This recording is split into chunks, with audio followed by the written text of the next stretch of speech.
Hi, everybody. Welcome back. I'm Abby Hagyard, and this is my little tiny corner of the world in Ottawa, Canada, where it's currently very vague out there. I don't know how else to describe it. And I was looking on my phone, and it said sunny. And I stepped out of my bedroom, and the living room windows were like completely white. Not. I thought, oh, fog in November. How? So I have news. I have a couple of kinds of news that I think are really interesting and important and curious making. And before I get to that, I just want to make sure. Yeah, there it is. Okay, it says I'm live and everything's good. All right, so the first thing I want to say is cheers.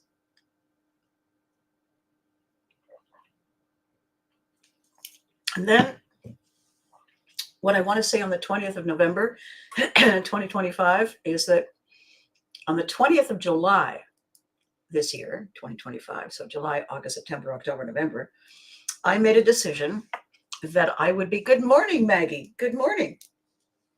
On the 20th of July, which is August, September, October, November, 4 months ago to today, I made a decision that I was going to launch everything that I had been working on for a long time, almost 7 years. And I was going to launch it on the 20th of November. Sorry, on the 16th of November. And on the 16th of November, I didn't, because on the 15th and the 14th of November, Mother Nature and Father Winter had a conversation and said, yeah, you know what? I'm feeling freezing rain. How about you? And she said, oh my God, honey, I love that whole idea.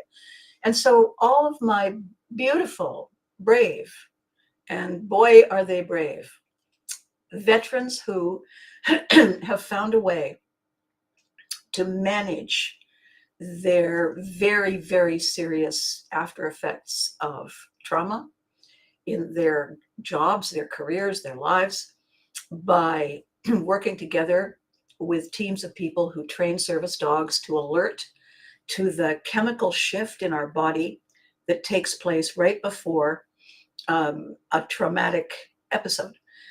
Traumatic episode, when for someone with severe stress, is a flashback. It's a glitch. You're here, but you're not here. It's a flashback, and the thing that terrorized you is more real than today. And it's a chemical shift that you can't really, you're not aware of, you can't tell it's coming, it just comes. And they had discovered, along with several scientists, that there is a way for dogs to be trained to alert to the smell of that chemical shift right at the moment that it's about to happen, like right at the first trigger. So dogs can alert to all kinds of things. They've been trained. It's been discovered that they can sense, they can smell chemicals. They can smell. I guess that's what it is. They can smell chemicals. So they're trained as drug sniffing dogs, bomb sniffing dogs. They're trained to alert to insulin spikes. They're able to alert to things going wrong in the body.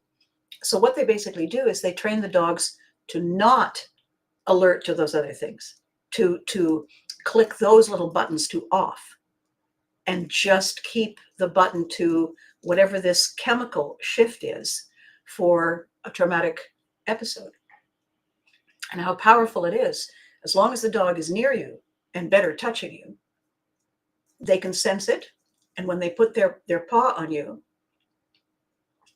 they're completely fully present in this moment. Calm is enough to cut it, is enough to break it, is enough to abort it, because their present moment calm is a stronger pull, has a stronger, good morning, Charles. It's a good day today. Yes, it is, Charles. Any day I wake up without a chalk outline around my body is a great day. I heard a motivational speaker from Detroit say that once, and I thought, that's kind of a low bar there, really. Not wrong, but a low bar. Anyway, Charles, I'm just talking about what happened on the 16th this month. So while the dogs are amazing, and while they can certainly step in and trigger the abort of a disastrous moment for these beautiful, wonderful people, our heroes. What they can't do is lower your levels of alert. They can't lower your levels of potential anxiety, because people who have been in a tough place, their bodies are always in that alert mode. They can't really ever completely relax because it was heightened so high for so long. So the dogs do a huge job. They do a brilliant job, an inspired job, miracle job. Can't do everything. So when I saw that it was going to potentially be a disaster on the roads, and they were all driving in from Montreal, Montreal is east of us, slightly north, and about a 90-minute drive. And they were calling for wind gusts, and they were calling for just all kinds of dreck on the highway. And I thought, nothing is worth that. Nothing is worth 4 people getting in vehicles, normally driving 90 minutes, probably ending up in traffic and accidents, because ice on the roads is terrible. Many people don't have their snow tires, their winter tires on yet, me included. And it's just not worth it. No matter how important this was to me, it's not worth their sanity. It's not worth their peace of mind. So I reached out and I said, I don't think this is a good idea. And they said, thank you. We would have come for you, but thank you. So they would have come because my whole purpose in all of this for the 7 years that I've been doing it, my whole purpose is giving people the tools. You can't get rid of things that go wrong. You can't erase suddenly an oven. You can't avoid the challenges that life brings, but we can reduce the cost. We can reduce the cost with awareness, with education, with tools, with connection, with community, with outreach, with conversation, with whatever it is that the medical profession says this may be of help to you. We can, especially if we do it together. So, hang on.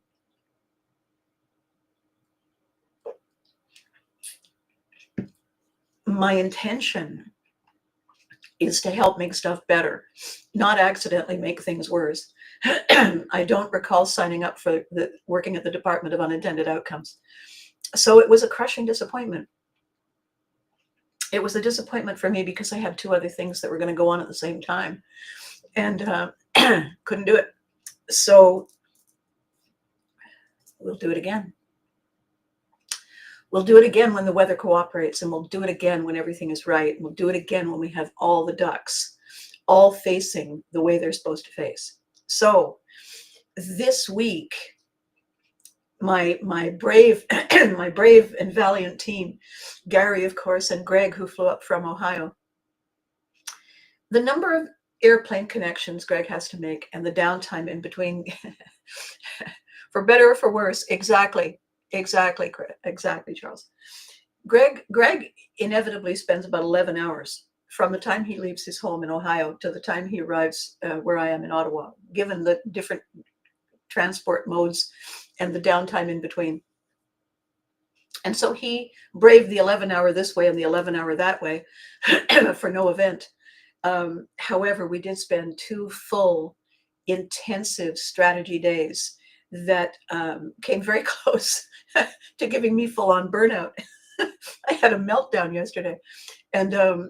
And what we've discovered, what we've realized, is that the key moment, the key detail in everything that we had been missing suddenly sat up and said, oh, hi, how about this? And we all said, oh my goodness. So I can't wait to share that revelation with you, and it's going to be coming soon. In the meantime, for those of you who just tuned in and said, that looks like the costume from You Can't Live on Television, and are those Care Bears, and who is this woman? I'm Abby Haggard. And I did, in fact, star on You Can't Do That on Television. And we were, in fact, syndicated in 53 countries. And I did portray the silliest woman on the planet for a good 10 years. And then after, and then after, and then after. And apparently we're still on Paramount Plus. How about that? And I also portrayed 3 of the original 6 Care Bears. And why that is relevant to me and to you, if you watched, is that at the same exact time, because we were shooting both in the same town, thank goodness, we were actually creating content designed to provide warm hugs to the latchkey kid generation. We shot those shows in the mid 80s, along with Teddy Ruxpin and For Better for Worse. And all of those shows, You Can't Do That, all of them were designed to give kids an opportunity to see themselves as awesome, as they are. No bells or whistles required. No go to your rooms, just as they are. And the kids who watched, who grew up now, are calling me and watching the shows today. And they're saying, it was an amazing time, Abby. Come home, I'm a latchkey kid. The only one in the place that is talking to me is the television. And when I sat down and turned on You Can't Do That, you were my mom. And all those kids were my brothers and sisters. And I had a dad and a school bus driver and a teacher and a gym coach and a commandant and a crazy Mexican. I had all these people who were shaping my life. And I don't know what I would have done without you. And they say it over and over, especially when I occasionally go to these live events where they say, oh my God, it's Paul. And they come for a hug. They don't come to get an autograph. They don't come to see, oh my God, somebody they watched on Star Trek. They come for a hug. They come for a hug to say thank you. And so this program, this whole project that I've been working on since, 2020, 2019, Pivotry in Motion, that we have the ability to rethink. We have the ability to stop and say, no, I don't think so, and shift. We have the ability, when we speak to somebody small who isn't feeling great, we have the ability to bring ourselves to their size and say, are you okay? And when we're yelling at the guy driving the garbage truck because he won't wait, we have the ability to get bigger than that and tell them what we think of them and all of the people they may have ever been related to. We have that skill. It is part of the normal human survival, animal survival, to match the size of your threat. The difference between us and most of the animals is we're not in it for survival. We're in it to thrive. Survive is to maintain. Thrive is to grow. And that's what we're doing. That's the whole point of this, is to find the way, find the hook, find the porthole. And I found it. I found it while I was sitting at home during COVID. And I said to myself, I know what's wrong. And if I know what's wrong, I know why it's not getting better. I know what is in the way. And because I was an acting coach, a performance coach, a leadership coach, I was a person who took people by the hand and said, here, let me show you how to do it better than that, to feel great about you and possibly shape the things you're doing with more finesse. I was doing that from the very beginning. That I was on the first television show before You Can't Do It on Television, and at the same time I was teaching.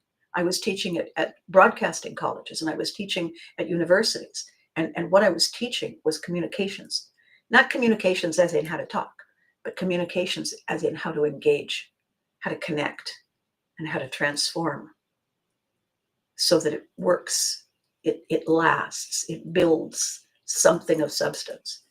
And that's a long time.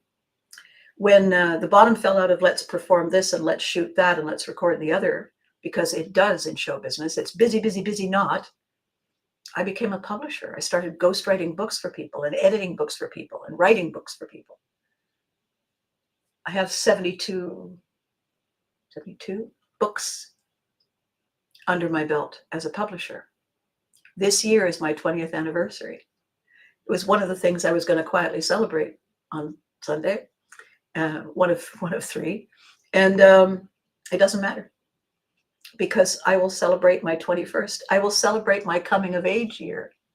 My coming of age year next year when we redo the event. So easy to shift. So the reason I'm leading in with all of that before I talk about the 5 questions is that I have done something I think is important. I'm coaching people now on this very topic, on this topic of change, on this topic of transform. And it's all about Pivotry. And so what I decided to do, because Christmas is coming, is I have a something called a stand store. And what I'm going to do when this video is finished is I'm going to post the link to the stand store, and I'll post it on all the platforms where you can find it. And a stand store is just where somebody like me can sell services or products. And what I'm going to offer people is it's an opportunity for you to buy a gift for somebody for Christmas. And you can buy it anytime. And I'm going to be doing 2 things. The first thing I'm going to be doing is I'm going to be offering a 90-minute session to reset. I'm calling it Re-Beginnings. And it's a one-on-one phone call, and I can do a video call if people are on social media. But it's a one-on-one 90 minutes. Sorry, no, the other one is 90 minutes. 60-minute call. 90 minutes is a lot. A 60-minute call to target specifically what's in your way. To give you, if you were a fan of the show, a chance to talk to me, to see mom in the background, to find out how I have transitioned, how I have overcome, how I have turned things around. Because, you know, when you go from one career to another, you all know there is a problem in the switch. There is a glitch in the matrix. We don't know who we are anymore. We don't know how to just lean into be. We have to rediscover what I meant to do and be. It's hard unless you have somebody who says, listen, I've been there. I've been there in front of people. I've been there with the cameras on me. So if it's hard, it's harder when everybody's watching you to see if you've forgotten your steps. So that's the first thing. The Re-Beginnings, I think, is a lovely Christmas gift. And you can just order it on the stand store. And the other one is 90 minutes. And it's a conversation about the way we take that Re-Beginnings and actually implement it. What the specific steps the person needs, why it works, how it works, what it delivers. So those are 2 separate things. One is just personal. One is kind of a hug, a virtual hug that talks about how we got to where we are. And a big, big congratulations from me and all of my characters. And the other is boots on the ground. So those 2 things are going to be available. And actually, it's live now. So I will post that, and you'll be able to go and take a look and see what it is. It's pretty primitive. It's my first try, but I wanted to do it, and I wanted to get the ball rolling, and there's still time to think about it. And by the way, and I've got the times that are available so people can book. And I wanted it to be available before Christmas, because it's before Christmas that we're going to start deciding what we're doing for the new year, right? Anyway, so that's the commercial before the show. Let's get on with what's important, shall we? So in the past, I have talked about the 5 questions. But today I want to talk about them as they specifically relate to you and how you turn everything around. It's the simplest diagnostic. And the reason it matters is this. We do things on automatic pilot a lot of the time. You know, we after days and weeks and months and years, we suddenly realize while we're sipping our coffee or our tea or whatever, you know what? I don't think I need any more of this for a while. I think I'm kind of done. You know, your favorite meal and you have it every day, and all of a sudden, no, not my favorite meal. I told the story about my mother making me peanut butter sandwiches for about 100 years until one day I said, please, Mom, don't make me any more peanut butter sandwiches for lunch. She said, I thought you liked them. I did. I did the first 7 years worth. Because she just, there, lunch done. And so it hadn't occurred to her. I had no idea it was that long. Well, yeah. Just the smell of it now makes me really want to leave town. So we get into that. We get into those routines. And I'm going to tell you why. It's because when we were kids, when we were small, when we were infants, we learned everything we do, how to pick up a weapon of mass construction, how to apply it, how to pick up a spoon and put glop on it from a plate and get most of it into our mouth. We weren't born knowing that stuff. We weren't born knowing how to tie our shoes. We weren't born knowing how to fall downstairs or climb back. Somebody taught us those things. Maybe not the falling down so much. That could have just been a byproduct. But everybody somewhere along the line was shown how to do, more specifically, how people like us do things like this, right? First time I went away for an overnight, sleepover, I came home. I was really young. I came home and my mom said, so how was it? And I said, they squeezed their toothpaste the wrong way. As in not like we do. And so that was a revelation. I thought there was only one way because I was only taught one way. And this is the underlying problem. We're only taught how to. We're not taught how to check in and see if it's still working for us. It might still be working, but not for us. You know what's interesting? I mention this occasionally and people kind of go, oh yeah, but they don't really think about it. When you apply for a license and you get a license, usually a license is for a specific period of time and then you have to renew it. Like for driving, you have to retake your test to make sure you haven't forgotten the most important things over time. Or it's not that you've forgotten them, but you've improved on them and you're doing them your way and they're not the right way. And so you go back and you make sure and you think, oh, that's right. Oh, I've been doing it all wrong for how long? You know what? The one license you don't have to go back and do that for? Yeah, a marriage license. And I've asked people over the years, watching my parents and watching other families, how often do you get together to review performance? How often do you get together to review whether or not you're due for a raise? How often do you get together to say, I don't think that's necessary anymore? How often?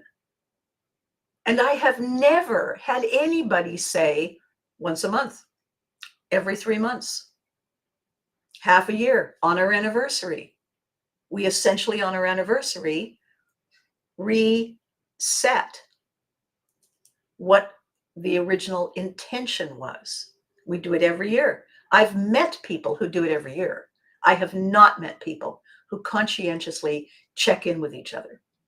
And if you do it, if you set it in motion as just the thing we do, then you don't go into it all defensive. You don't go into it with all these grudges. It's just the monthly update. How's it going? You know what? I really hate my job. I've noticed that. What can we do about it? I don't know. Well, let's talk about it. I don't see people doing that. I don't hear people doing that. So this diagnostic is just for us personally, individually. It's so great, though. I have no problem with you deciding to use it in a partnership situation. Truly, I don't. And if you're an entrepreneur, you own your own business, so you're not part of a great conglomerate. And even if you are, I use this when I do team building for people. And they bring me in and they set me down for half a day, and it's intensive because there's a lot of stuff to go through. And the reason that a team needs a rebuild is that I'm not a success coach. I'm not a relationship coach. I'm a head coach. My thing is about, it's about healing, right? It's about empowering, right? It's about activating. And what am I healing, and what am I empowering, and what am I activating? I'm activating your drive, your passion. I'm activating your dedication, right? I'm activating your direction. And the direction that we all want to be facing is flow. Flow is the state we get in. People call it the zone. Flow is the state we get in when we are in the present moment fully. We're not distracted. And we're completely focused on the goal, on the skill, on the purpose, on the outcome. And nothing distracts us. You see elite athletes, right? You see the way they don't hear or pay attention to all the catcalls from the opposing teams. You see that they go through, they have a head coach. They have a head coach who gets them individually working on their skill and then collectively working as a team. And what is that for? It's not to create clones. Clearly not. Every position on the team has a different function and a different purpose. It is how to make that combine, collide, align, collaborate, how to bring the best together. And how you do that is by getting everybody in the moment, facing the front in flow. It's a coaching of the mental, emotional, and energetic processes to take everything else off the plate for now. That's what I do. I've done it for actors. I've done it for business owners. I've done it for entrepreneurs. I do it for ordinary, everyday people who say I'm stuck, who say I'm not as happy as I used to be. I'm not deriving any joy anymore about anything. And when COVID hit, and before I talk about COVID, the thing about a military kid is that if your dad or mom are active duty, it means that you move a lot. We moved twice in a year and a half. Fortunately, that was only one time that happened. Usually it was every 3 years. For a child, it feels like every 15 minutes. You go to school, you come home any particular day of the week, you pick. You went to school in the morning, you come back at 3:00 in the afternoon, and the living room is full of boxes. There were no boxes when you left. You walk in and you see the boxes, and you say, I guess I'm not in the school play next week. No. I guess I'm not going to write the exam next week. Not here. You're going to go to a completely different school where you don't know anybody and you're out of sync with everything. And while they're following the same curriculum, those teachers have been doing it differently, and you're going to write that exam next week. Yeah, you are. You may get a bye and you may be able to write it at the end of the week, but you have to write it in time for grades. There you go. That cute kid that you were too shy to say anything to, missed it by that much. So as a military kid, you grow up understanding that everything is temporary. And that whole seize the day thing, that's a good idea. That's a great idea, because we have no idea how many we get there. We'll get more, just not there necessarily. So procrastinating isn't helpful. You can procrastinate, but you get cured of it really fast. Now, sometimes when you get to the new place, there's a tendency to just lie face down on the linoleum floor for a bit, but you can't do it for long, because you got to get up, you got to unpack, because you got to have clothes for school tomorrow, you got to have clothes for work tomorrow. So the procrastinating is reduced. After you leave the military, after your parents leave the military and you along with them, you can develop lazier habits, sloppier habits, if you have more room, more time to just indulge But it's difficult to forget those early habits because they've been ingrained into you. So I came into the COVID experience, which, by the way, first time in the lifetimes of a lot of people, was a global phenomenon. Different countries addressed it differently, but everybody was affected. That hasn't happened since something called the Spanish flu, which was at the beginning of the 1900s. We have never been through it. We did not have the skills. We did not have the routines to just pull out of the back of our heads and say, oh yes, on that day we do this. Had no clue. Nobody had any clue. And it was a brand new situation and nobody had an instruction book. As a result, the people in charge learned new things every day and had to reset, upgrade, refine, redefine, rewrite how to stay safe. That's scary. That's scary for people who don't know what it is they're facing. You know, if you open the door and there's a raging buffalo herd standing outside, you can see it. If you open the door and you can't see anything, you can't smell anything or hear anything or feel anything or taste anything, that's terrifying.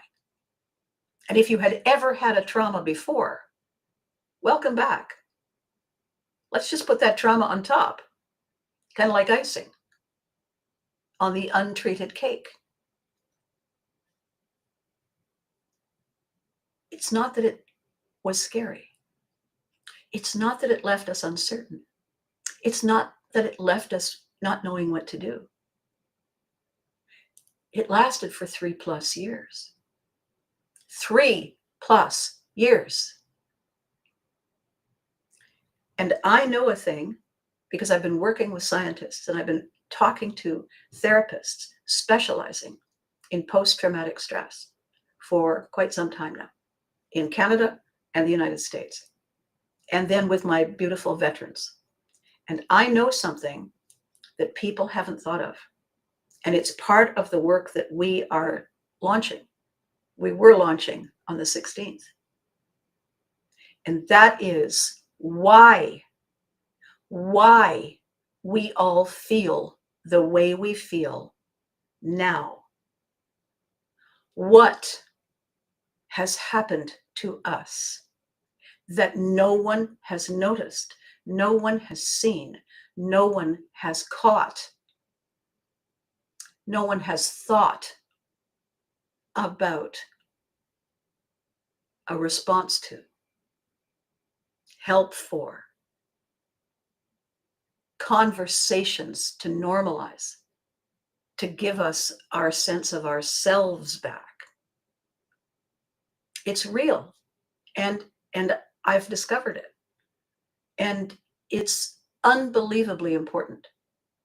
And I'm going to be making it clear very soon because I want this to be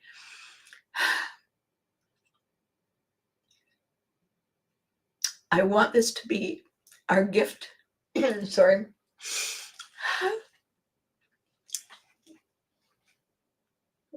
I want this to be our gift to the people who need us. And if that means we do, great. If it means they do, great. If it means all of us do, great. And if there is a way that we can do this to say thank you to the people who didn't make it, I'm all in. And I'm sorry that I'm very emotional about it. It's just the way it is. And that's why yesterday, I think, all of a sudden, my entire body, I had a meltdown. And I don't mean a teary meltdown. It's like I had stomach cramps and I had a headache and I had just stuff and I couldn't sleep. And I got cold and then I was hot. And I thought, I have no idea what the hell this is. If this is exhaustion, we got to get a different kind of exhaustion. And I think I may have lost weight because all I drank for like 36 hours was water. Anyway, this is my first coffee in 2 days, so it's a moment. So back to the point of today, because this is part of it.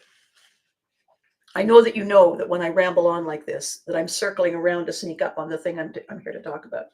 I know you know that by now. So, 5 questions. You know what I also discovered? It was really, really amazing when Greg was here. Greg works for a major corporation doing this insanely important job. And he still comes and does this stuff with me. God bless him. His company uses my 5 questions as part of their marketing strategy. He was telling me about this market. He said, we should look at this. And he's telling me, and I said, those are my 5 questions. He said, what are you talking about? I just showed him and he said, when did you, and I said, I don't know, 30 years ago? And he said, wow. So I said, hey, 2 minds, single thought. It's awesome. Okay. So here we go. And if you have a weapon of mass construction, okay, or you have one of those things you can do on your phone where you take notes. I've talked about the 5 questions before. Today, I'm going to explain why they really matter, why they're important, okay? So the question number 1 is, what does it do? All right, what does it do? Question number 2 is, who is it for? So what does it do? Who is it for? Right? What does it change?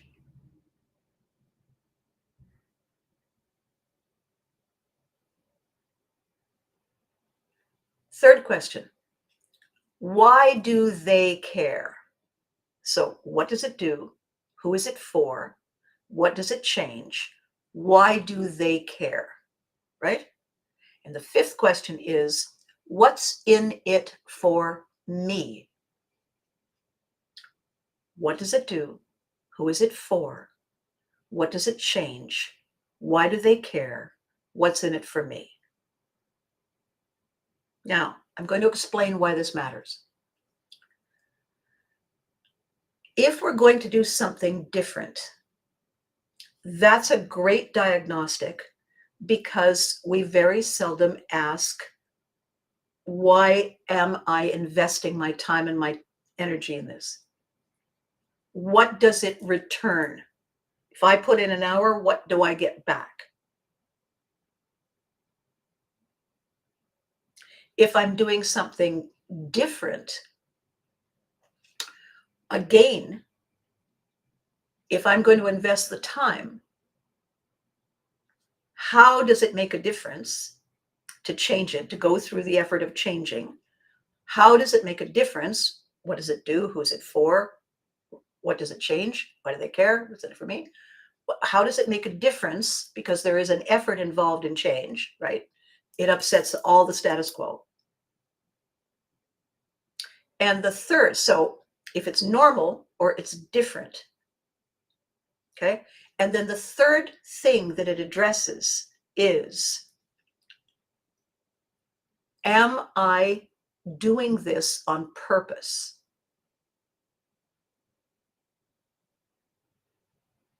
If I'm doing the same thing, am I doing it on purpose, deliberately? Or am I just doing it because I did it yesterday? Now, I'll tell you why these are important. Either way, if it's the same or it's different, why am I doing it? How does this impact my life? How does this level out what I put in? What do I get out? Why is this important? Because we never, ever ask ourselves these questions. We go through on automatic pilot most of the time. Why am I brushing my teeth this way? Let me look it up and see if there's a better way. Why am I making the bed this way? Why am I making the coffee this way? Is there a better way? If I change it to give it a try, is it because I don't like it or I'm bored? I have a client who periodically says, I need to change something about my brand. Why? And I ask the 5 questions.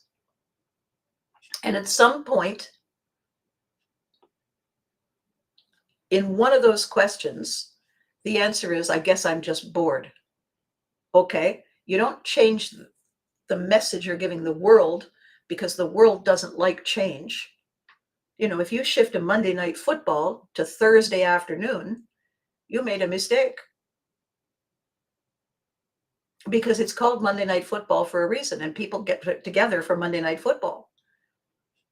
And you have now disrupted everybody's schedule, and they don't like change. If it was important, you know, this Monday night, we are changing it because, and everybody says, fair enough, okay, but not randomly to see if we get better numbers,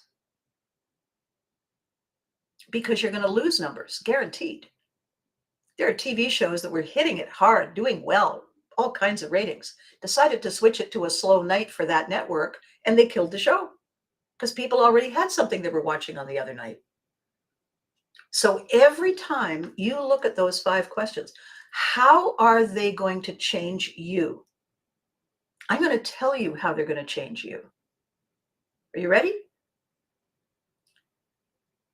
It puts you in charge. You are driving the bus. Reasonably, it's your bus. But so many of us kind of just ride the bus. We're not driving the bus. Not even really paying attention to who is driving the bus. And the conversations, you know, the problem with these bus companies, they na. Well, then get in the seat, drive the bus. It bothers you that much? Go and say, I want to be on a panel. I want to do a citizen's concern. Oh, it doesn't matter that much? Really? People would rather spectate because it's easier, because they're exhausted, because they don't care enough. But at some point we do. And the reason I want you to get into the habit of asking yourself those questions. By now, if you're like Maggie, you've gone and you've gone to a store, stationery store, and you've picked up your version of a later folder. When I first met Maggie, she said, look what I got. And I said, oh my God, is that a later folder? She said, hell yeah. And I said, how's it working for you? She said, it's incredible. It's incredible. I cannot tell you how much anxiety I've just shoved aside. It automatically works, right? And so, good morning, Freddie. So here's the thing. We are not spectators. We get into the habit of having somebody bring us our food, one of those drive to your door and hand it to you services, which, by the way, costs money. It costs us more to have it delivered than it costs us to go to the store and get it and make it. Granted, you're busy, but it costs more. So no matter how you try to do the equation, it's never cheaper. It costs us in a different way somewhere in the equation. And if you say, I know, I'm just too tired. Okay, fair enough. How many people are doing that, though, every day? How many people are saying it's too much trouble to put on my pants and go out? How is it too much trouble? Did you get any air? Did you breathe any fresh air today? No, I'll do it tomorrow. That's not living. That's treading water.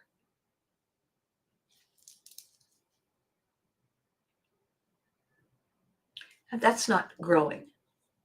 That's not thriving. That's not changing. That's not evolving. That's not waking up saying, oh boy, today I. And I know why it's happened. I know why it's happening. I know why it's getting worse.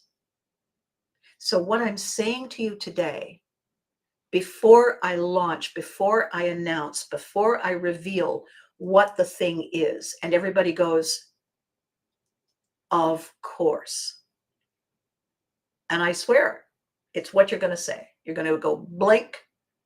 You're going to have a Milo moment, and you're going to say, I guarantee it. Until I reveal that,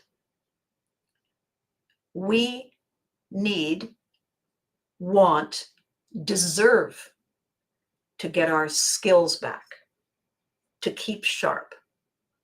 When I say I'm a head coach, when I say that I heal, that I empower, that I activate, that's an important word. I activate your drive, your dedication, and your direction. And where am I directing you? Where are you directing you? You are directing you to that state of excellence that you have always had. All of us, every one of us is born with it. We have the capacity, the ability, and the desire deeply to be awesome, to show up, to feel that, yeah, when we get it done, we say, there, don't have to clean out that room again for a while. That's done. We love that feeling. It's the best.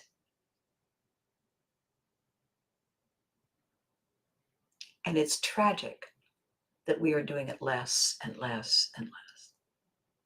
So the reason I want you to use the 5 questions, write them down. If you didn't have a weapon of mass construction when I was telling you, message me. I will send them to you. The reason I want you to use them and get used to using them and use them every day when you're making your decisions, when you just stop and look, and you think, I don't even like bread pudding. Why do I keep making it? I'm not really fond of potato soup. Why do I keep making it? Don't make it. Yeah, but I've always made it. Okay, doesn't mean you need to make it now. That you did doesn't mean you got to do. Just when I figured out the answers, I change what? What did I change? So I may have changed the wording slightly, Freddie, but the intention is the same. And I apologize if it's been confusing. The point is this: the answers are within us. What we need are the prompts. What we need are the reminder asks. And we need to get into the habit of not being habituated. I know that sounds like a contradiction in terms. What we deserve is that we pay attention. What we deserve is the reminder that we are the one who's always here for us. We have close friends, we have people, we have products and services and all kinds of support.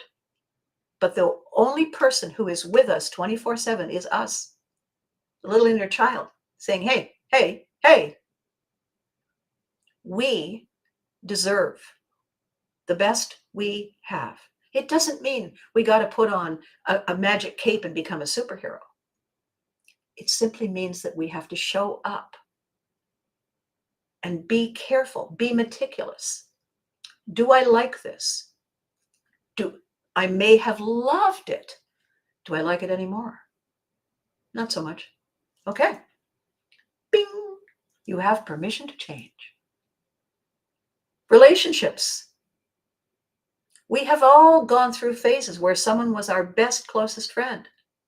And then something happens. Life. 2 paths in a yellow wood diverge. And we choose which one to take. And we can look back on what was fabulous and say, thank you. Those were good days. These, however, are the new days. These are the exciting days. And who knows what's ahead? And I'm facing ahead because I'm going that way.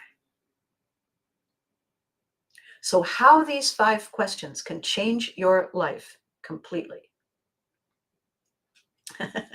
They're the same questions, Freddie. I've used different words.